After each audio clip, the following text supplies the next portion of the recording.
아니 어떻게 오늘도 이럴 수가 있죠? 개장 초반에 급등하는 거 보고서 아 이거 속으면 안 된다. 엄마가 이거 뇌염 예방주사 맞히러 가기 전에 사라다빵 사주는 거다. 치과 가기 전에 돈가스 사주는 거다. 속으면 안 된다. 기뻐하지 말자. 라고 했는데 중간에 보니까 한 1%까지 반등하더라고요. 이번엔 진짠가? 엄마가 진짜 내가 이뻐서 사주는 건가? 결국은 막판에 동시에 팔 잡혀가지고 주사 꽂히고 이빨 잡아 뽑히고 진짜 한국 증시 1월달에 무슨 마가 꼈는지 오스템 임플란트 직원 횡령에 이어서 이번에는 또 강동구청 공무원이 110억을 슈킹하다가 또 붙잡혔고 둘 다 이제 공통점은 주식 투자했고 또 공통점은 둘 다 그러다 망했다고 하고 거기다가 아까 또 갑자기 미국 빌보드에서 음원 중복 구매는 집계에서 제외한다고 발표를 해가지고 이것도 뭔가 했더니 그동안 케이팝 팬들이 사실 음으로 양으로 그리고 팬심으로 또 어떨 때는 기획사의 암묵적 그런 지시에 따라서 조직적으로 해왔던 그 일종의 순위 올려치기를 미국 빌보드에서 더 이상 안 봐준다고 정조준한 입장을 내놓은 거죠. 너무 창피해요 이거는. 이것 때문에 오늘 대형 엔터주, 음원, 음반 관련주들 전부 급락했잖아요. 사실 그동안 케이팝의 대표적인 마케팅이 바로 굿즈랑 음원 끼어 팔기였는 건 누구나 아는 사실인데 팬들이 이제 굿즈 사면은 빌보드 200에 반영되는 디지털 앨범 다운로드권을 주거든요. 그럼 이제 주변에 그걸 공유해가지고 또 양도도 하고 그리고 내가 또 중복 다운로드도 하고 막 그러면서 빌보드 순위에 영향을 미치는 그런 관행이라기에는 좀 그렇지만 솔직히 90년대 가요 톱10 그 시절부터 전화 집계 이런 거 하면은 이제 팬클럽에서 열심히 막 ARS 막 돌리고 PC로 바뀐 다음부터는 막 무한 클릭 막 하면서 이것도 이제 팬심이라고 이렇게 해왔었잖아요. 아무튼 자꾸 부끄러운 우리의 그 성과 제일주의 내지는 황금 만능주의의 그런 민낯이 자꾸 밖으로 드러나는 게 너무 좀 씁쓸합니다. 그래서 내일 뉴스는 내일 보면 너무 늦는다. 우리는 그래도 내일 뉴스를 오늘 저녁에 볼 수 있어서 다행이다. 상위 1% 정보 취급자들과 동등한 위치에서 투자에 임하는 정보 민주화는 절대 게을리해서는 안 된다. 제가 바로 옆에서 열심히 배달하고 있잖아요. 먼저 내일 목요일 진짜 드디어 운명의 FOMC 성명서 발표가 목요일 새벽 4시에 예정되어 있습니다. 그 다음 이제 지난해 우리 기준으로 추석 연휴 지나고 나니까 갑자기 안면을 바꿔가지고 그동안에 비둘기파였는데 매파로 180도 성격 개조를 하고 돌아온 제롬 파월 연준 의장의 인터뷰가 또 곧이어서 예정이 되어 있습니다. 일단 여기서 아주 베이직 중에 베이직으로 짚고 넘어갈 거는 뭐냐면은 이 미국의 중앙은행 역할을 하는 Federal Reserve, 우리가 이제 연방준비제도라고 하는 이 기관이 우리 한국은행처럼 공공기관이 아니라 여기 민간기관이에요. 그리고 여기 통화정책기구 FOMC, 우리말로 연방공개시장위원회라는 것이 따로 있습니다. 우리나라 한국은행하고 금통위하고 따로 있는 것처럼. 근데 이 회의가 이제 1년에 8번 열리는 거고 그 중에서 올해 첫 회의 그리고 3월 긴축을 앞두고 있는 마지막 회의가 바로 이틀 일정으로 진행되고 있고 우리 시간으로 목요일 새벽 4시에 결과가 나온다 이거죠. 이 FOMC는 연준 의장이 주재를 하는데 어디까지나 그냥 진행자 역할, 의장 역할일 뿐이고 이 연준이 민간기관이다 보니까 주주들이 또 다 있거든요. 결국은 그 주주들이 얼마나 대단하신 분들인지는 우리가 짐작을 하는데 그 연준 의장 제롬 파월에다가 그냥 권한을 위임한 정도. 그래서 제롬 파월이 그 위임받은 권한을 행사하는 정도뿐이지 연준 의장이 뭐 대단한 그런 권력을 혹은 의사결정권을 가진 사람은 아니고 그냥 약간 얼굴 마담 같은 존재예요. 이 연준이 민간금융기관이라고 말씀드렸는데 그 연준의 원래 전신이 모간은행이었거든요. 지금은 이 모간은행이 JP 모간 체이스하고 모간 스탠리하고 둘로 이제 분리가 됐는데 아무튼 요 모간은행이 그 미국 초창기에 중앙은행 역할을 했었거든요. 그 모간은행 때부터 주주였던 사람들이 지금도 대물림해가지고 연준의 어떤 주주 지위를 맡고 있다고 알려져 있어요. 근데 이 사람들이 이제 달러를 얼마 찍어내느냐부터 뭐 시중에 채권을 사들이면서 유동성을 공급하느냐 아니면 연준의 보유 채권을 시중에 팔아가지고 유동성을 빨아들이느냐 이런 거를 결정하는 사람들인데 아무래도 지금은 주주들이 좀 불만이 많을 거예요. 왜냐면 그동안 오랜 기간 양적 완화로 인해서 자기들이 지분을 갖고 있는 연준에서 유통시키는 상품, 이 달러의 가치가 많이 떨어져 있잖아요. 거기다가 이제 또 인플레이션까지 올라오면서 자기들의 지분 가치도 역시 상대적으로 하락했다는 이런 사실에 조금 불편한 심기를 가졌을 것으로 추측해 볼 수 있죠. 왜 우리 어렸을 때 보면은 금강제화, 뭐 엘칸토 상품권, 그때는 이제 구두표라고 했어요. 저 때는. 이게 이제 5만 원, 7만 원, 10만 원권 이렇게 다양하게 있었는데 사실 그때는 백화점 상품권이 없을 때라서 이 구두표가 진짜 범용의 선물 역할을 했거든요. 뭐 졸업 입학 선물, 그리고 직장에서는 뭐 승진이나 아니면 명절 선물, 또 뭐 스승의 날, 어버이날 이런 때 선물로 진짜 다양하게 쓰였어요. 그러다가 이제 금리가 떨어지고 백화점 상품권도 막 생기면서부터 이 구두표가 할인율이 엄청나게 커졌잖아요. 그러니까 반대로 실제 가치는 추락을 한 거예요. 나중에는 5만 원짜리 상품권을 이제 구두 수선하는 데 가서 내가 되팔려고 하면은 한 3만 5천 원 쳐줬어요. 할인율이 그러면 몇 퍼센트죠?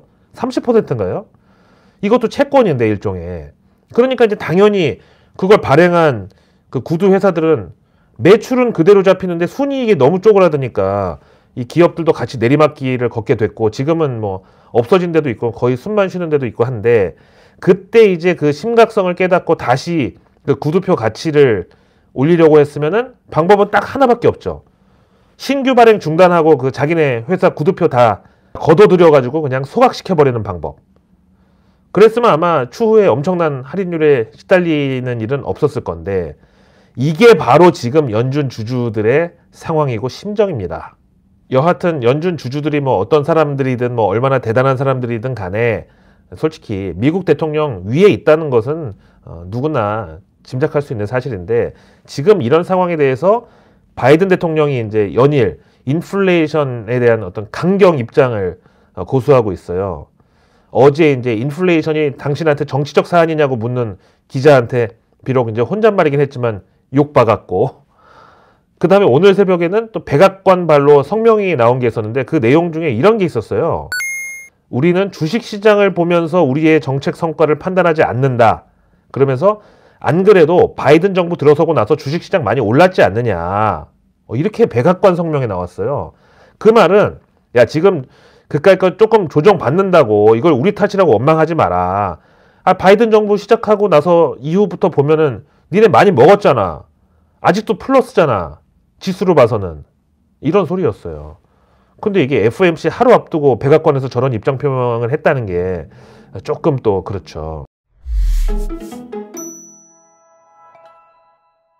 런하 반갑습니다. 지금 한국 증시는 안 그래도 투심이 취약한 상태에서 개장 초 어떤 낙폭 과대주들의 매수세가 들어와도 이제 그거를 계기로 해서 오히려 매도세를 갖다 퍼부어버리면서 다시 주가가 반락하는. 그러니까 매수세가 출현했다 하면 그거 다 먹고 이제 눌러버리는 상당히 좀 감정적인 투매가 하루에도 몇 번씩 출현을 하고 있고요.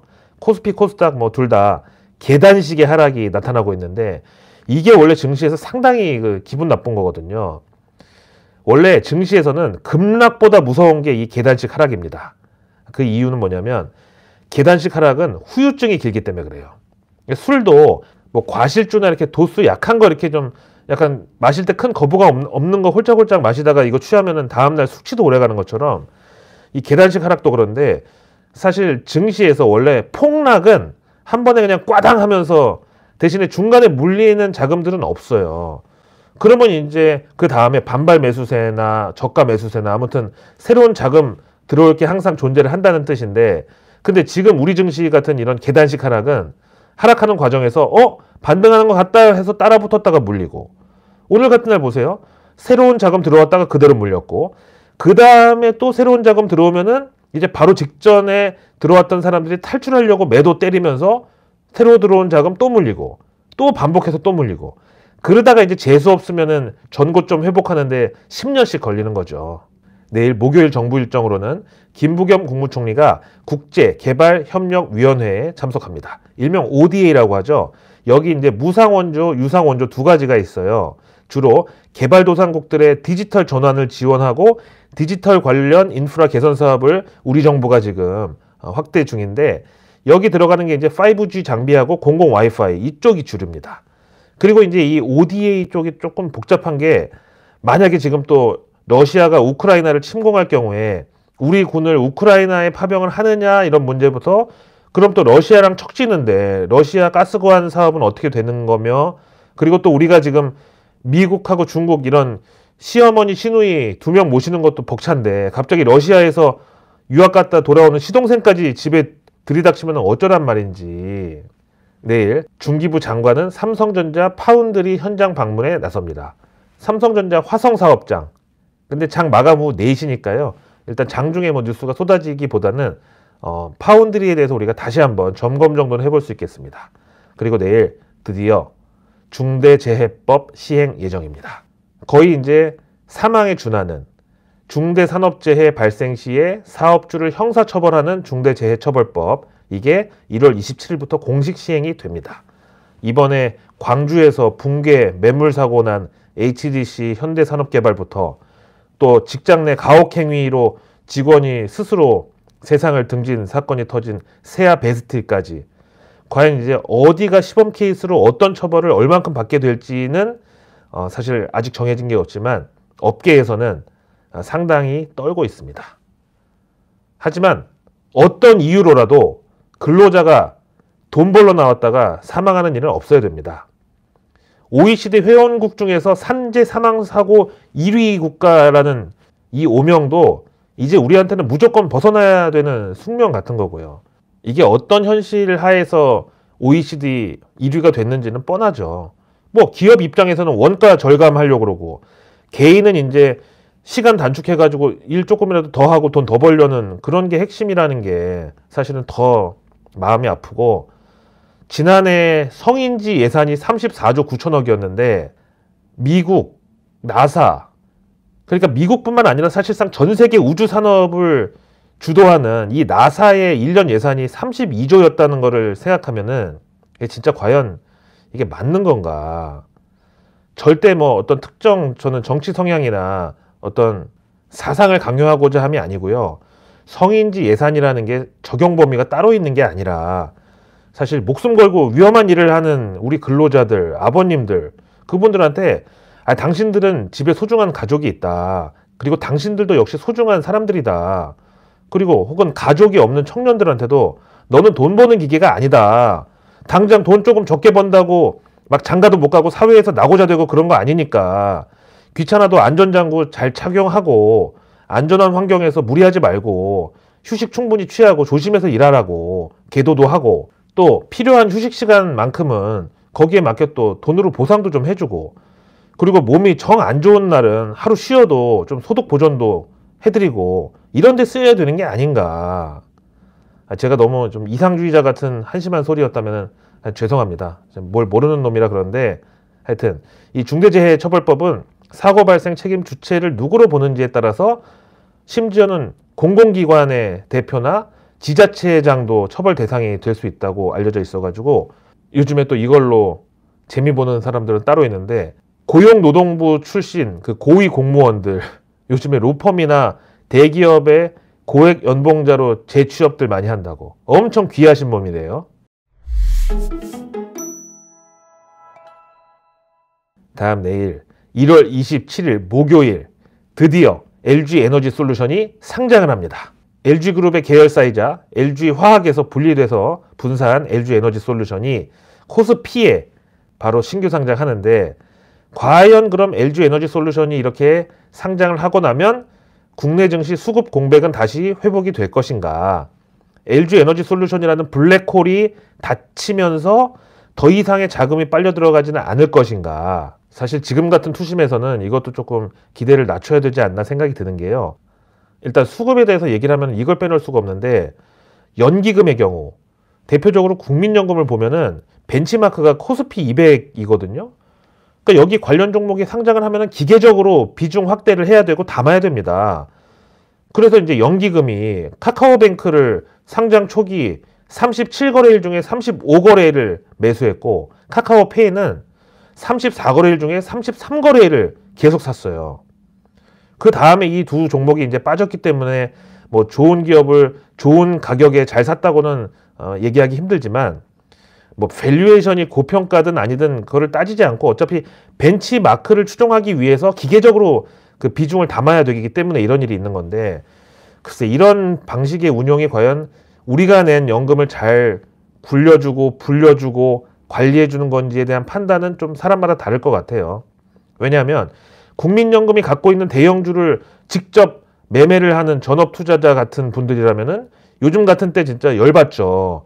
국민연금하고 반대 포지션에서 싸워야 되는데 그 승부가 공정합니까? 또 그렇지 않은 사람 입장에서는 그래 그냥 시총 큰 거 따라가는 게 뭐 적어도 돈을 잃을 확률은 조금 적을 테니까 잘하는 거다, 내지는 뭐 나랑은 상관없네, 이렇게 중립일 거고. 그래서 결국은 이 분산 투자도 위험자산, 이 주식이라는 거를 안전자산으로 둔갑시킬 수는 없다. 그러니까 이제 공부하면 주식 잘할 수 있다는 말과 같은 일종의 뭐 자가발전급의 그런 개념인 거죠.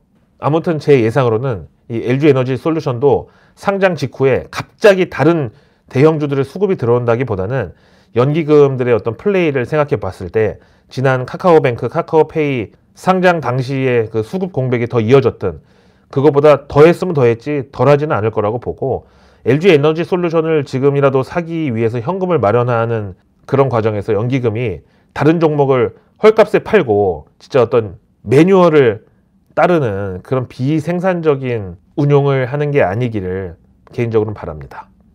그리고 내일 이거는 이제 정치 일정이자 최근에는 이제 증시에서 반응이 워낙 크니까 증시 일정에도 해당되는데, 드디어 민주당의 이재명 후보, 국민의힘 윤석열 후보가 첫 양자 TV 토론을 예정하고 있습니다. 1월 27일 목요일 밤 10시부터 지상파 방송 3사 주간으로 120분간 양자 토론을 가집니다. 이런 건 이제 댓글 보는 재미로 보는 거 아닌가요?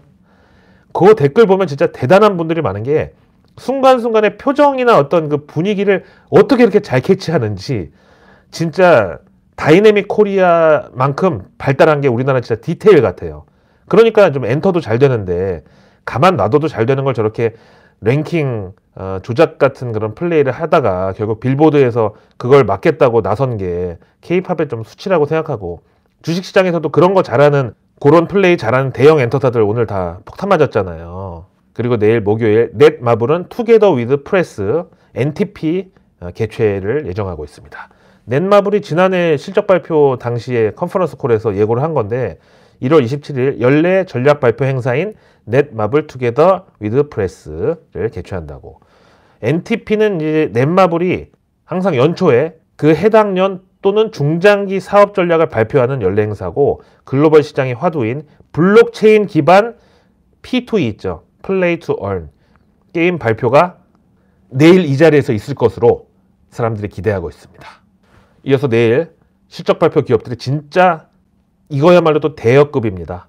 삼성전자, 네이버, LG전자, 삼성 SDI, 삼성 SDS, LG생활건강, LX세미콘, 현대제철, SKIEE 테크놀로지, 삼성엔지니어링, 삼성중공업, 제일기획, S-오일, 신세계건설까지 내일 실적을 공개합니다. 사실 FOMC 결과에 이게 다 묻혀버릴 수도 있긴 한데, 그래서 저는 역시 주가에는 수급뿐이다. 그 수급의 어떤 큰 흐름을 결정하는 게 유동성의 밀물과 썰물, 이걸 조절하는 달 같은 존재가 연준이다. 자, 내일 미국도 실적 발표 시즌 한창인데 마스터카드, 맥도날드, 비자, 애플, 누코, 월풀, 그 다음에 울프스피드라고 여기 그 LED 제조사인데 크리 있잖아요. 크리. 여기서 이름 바뀐 거 실적 발표 예정돼 있고요. 그리고 내일 미국 경제지표는 주간 실업수당 청구 건수, 그 다음 12월 내구재 주문, 1월 캔사스 연준 제조업 지수, 4분기 미국 GDP가 또 내일 공개되고요. 그리고 12월 잠정 주택 판매 지수, 다음에 내일 우리는 12월 무역 지수 및 교역 조건하고 1월 BSI 있죠. 기업 경기 실사 지수가 나옵니다. FOMC 때문에 지금 다른 어떤 그 재료들도 눈에 들어오지 않고 귀에 들리지 않는 그런 상황입니다. 하지만 이번 FOMC는 어차피 피해갈 수 없는 이벤트인 만큼 이번에 매를 세게 두드려 맞으면 정작 3월에 금리 인상 발표 났을 때 조금 덜 아플 수도 있다. 지금으로서는 그런 말씀밖에 제가 드릴 수 없는 게 송구합니다. 자, 오늘 하루도 고생 많으셨습니다. 저는 내일 저녁에 내일의 또 내일 뉴스를 들고 찾아뵙겠습니다. 구독과 알림 설정만으로 아직 나오지 않은 내일 나올 뉴스들을 미리 배달해 드립니다. 고맙습니다.